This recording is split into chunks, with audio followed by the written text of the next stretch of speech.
ایک مرتبہ کا واقعہ ہے کہ رحمت دو عالم صلی اللہ علیہ وآلہ وسلم باہر سے تشریف لائے۔ گھر کے صحن میں سیدہ عائشہ رضی اللہ عنہا کو دیکھا کہ پیالہ سے پانی پی رہی ہے۔ وہیں سے آپ صلی اللہ علیہ وآلہ وسلم نے ارشاد فرمایا، اے حمیرہ تھوڑا پانی میرے لیے بھی بچانا۔ غور فرمائیے، بیوی امتی ہے، شوہر نبی ہے، برکت نبی کی ذات کے ساتھ وابستہ ہے، مگر سبحان اللہ آپ صلی اللہ علیہ وآلہ وسلم اپنی رفیق حیات کے بچے ہوئے پانی کو پینا چاہتے ہیں۔ جب سیدہ عائشہ نے کچھ پانی بچا کر خدمت اقدس میں پیش کیا تو نوش فرمانے سے پہلے معلوم کیا، اے حمیرہ تم نے اس پیالے کے کس حصے سے لب لگا کر پانی پیا تاکہ میں بھی اس جگہ سے پانی پیوں؟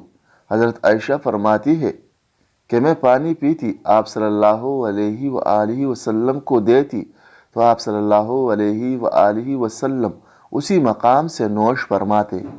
اگر خاوند اپنی بیوی کو اس طرح پیار دے، اس کے ساتھ اس قسم کا حسن سلوک اور دل جوئی کا معاملہ کرے تو ضرور وہ بھی محبت کا جواب محبت سے دے گی۔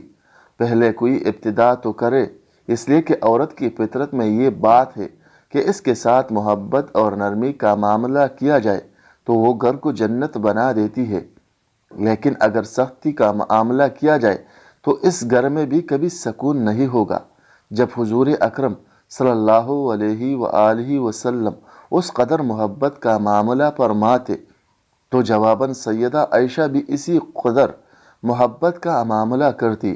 خود فرماتی ہے کہ جب حضور اکرم صلی اللہ علیہ وآلہ وسلم عشاء کے بعد میری باری میں گھر تشریف لاتے تو میں کبھی پڑھتے محبت میں یہ اشعار پڑھتی جس کا مفہوم ہے، ایک سورج تو ہمارا ہے اور ایک سورج آسمان کا ہے۔ میرا سورج آسمان کے سورج سے بہتر ہے، کیونکہ آسمان کا سورج تو فجر کے بعد طلوع ہوتا ہے اور میرا سورج عشاء کے بعد طلوع ہوتا ہے، اور اسی کی روشنی عشاء کے بعد بھی باقی رہتی ہے۔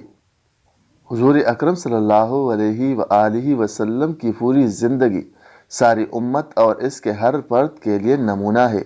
آپ صلی اللہ علیہ وآلہ وسلم امت کو بتانا چاہتے تھے کہ اہل خانہ کے ساتھ اس طرح حسن سلوک کرنا چاہیے۔ آپ صلی اللہ علیہ وآلہ وسلم نے خود بھی ایسا کیا اور امت کو بھی اس طرف متوجہ فرمایا۔ اس شخص کے بارے میں جسے حضور اکرم صلی اللہ علیہ وآلہ وسلم بہتر قرار دے، اس سے زیادہ اچھا کون ہو سکتا ہے؟ یہی کیا کم فضیلت کی سند ہے۔